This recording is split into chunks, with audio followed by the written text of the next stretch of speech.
Alright folks, so I wanted to apologize for the last video I made a couple of weeks ago where I was working on my bike. I've been watching it. I rewatched my videos and I realized that video was painfully boring. But I never showed you guys the finished product. Here is my bat tail light, looking sexy as all hell. But let's go and check out my tail light. It's pretty fucking bright. Check out the turn signals. I don't know how these are going to be received, but I've been getting a lot of thumbs up from people. Oh shit, it died.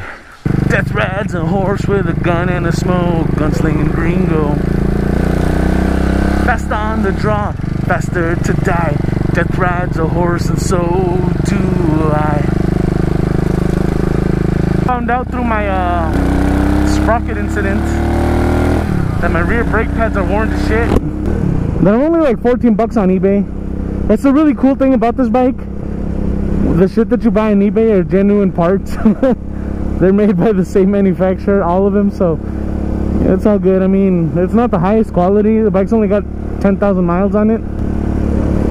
You know, I think that, especially the way I ride like a fucking vagina, I should get more miles out of it. But it's only $12, you know, so who gives a fuck?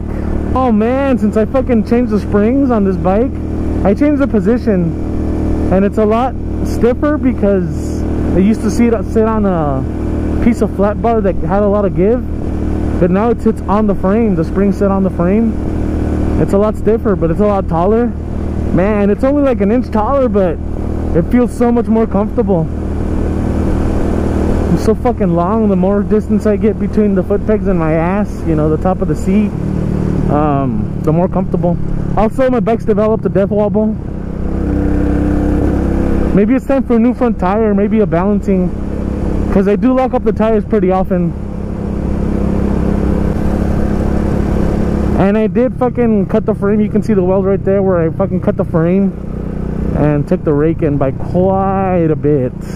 No, but that's bullshit, because, you know, I did that when the bike had 500 miles on it. I basically took a brand spanking new bike and fucking chopped it in half.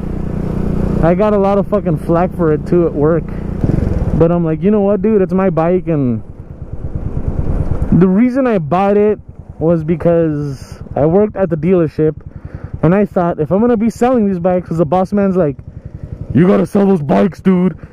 I'm like, chill, son, I'm gonna fucking sell those bikes. Alright, well, if I'm gonna fucking be selling these bikes, I better prove that they're good. So I bought this one. Lo and behold, it's the last bike that I have that kept running through all the bullshit. You know, I'm not talking shit about my Honda or my Yamaha. My Honda's a fucking magnificent bike, but it is very old. It has a lot of miles. The thing about riding vintage bikes is that they do require some money to fucking keep on the road. So, you know, this, oh shit.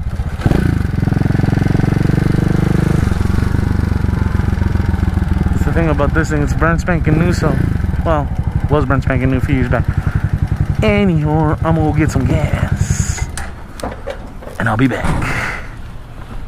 So you see all these dudes making videos, and they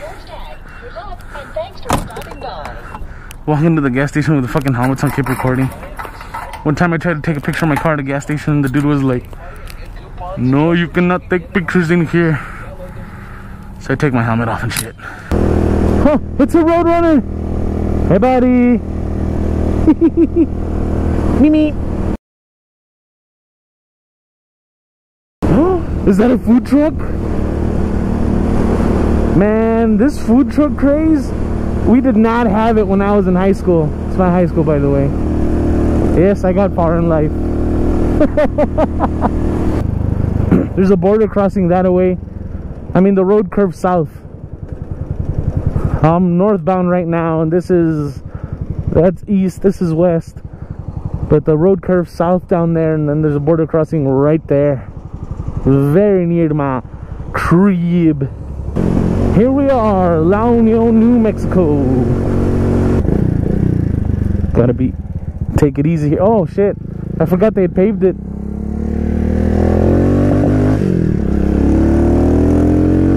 Back in the day, this road wasn't paved.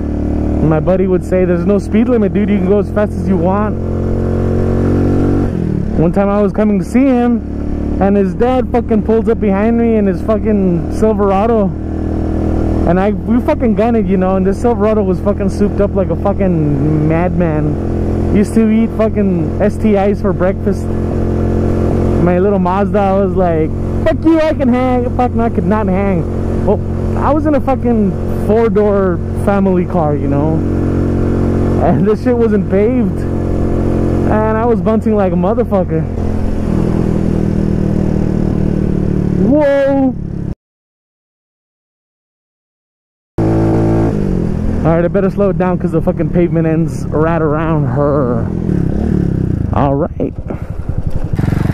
We have arrived. There's that Patriot. Hey, buddy! Buddy, come here. Come here. Which one are you? Man, how did you get down there? You big old head. Hey, buddy.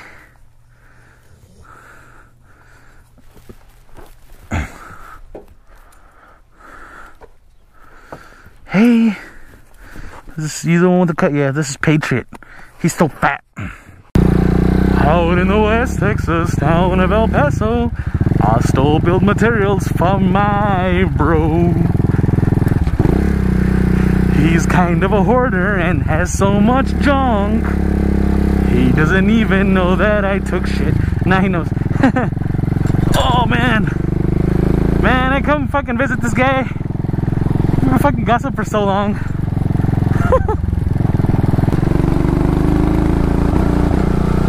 About these bumps in the road, man. My hoodie's full of welding rod and a big piece of metal. Oh cielos. Oh, I should have gone a dirt bike.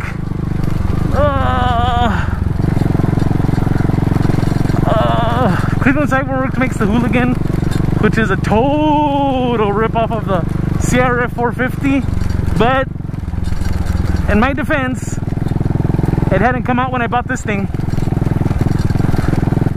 Although in my offense, they already had the Ace, which is like a standard bike from the 70s. You know it's bad when the locals are taking it easy. When they're taking it easy. Woo! Woo! Oh! I was thinking about the Ace. It's a 70s style standard. You know, back in the day, dirt bikes were just bikes. There were these things called standards, like the Honda CB350, and there was Suzuki's and Kawasaki's and Yamahas, and even Harley Davidson's had 2-stroke and 4-stroke small displacement motorcycles, and they were just motorcycles. You know, people rode around on these things. You know, that Ace, it could be a dirt bike. It could be a dirt bike just with a fucking wheels and tires, which you have to replace anyway at some point. So I've been told. You got my stash here. I got this big old block of aluminum, and we're gonna make some fender mirrors for my Toyota. So I'm gonna make fender mirrors. I was gonna make them out of mild steel, this thick mild steel. They're gonna be super heavy. You know, fucking a couple of slugs of steel hanging off the fucking fender, not gonna affect anything. But my buddy has brazing rod and scrap aluminum, so we're gonna go ahead and use that.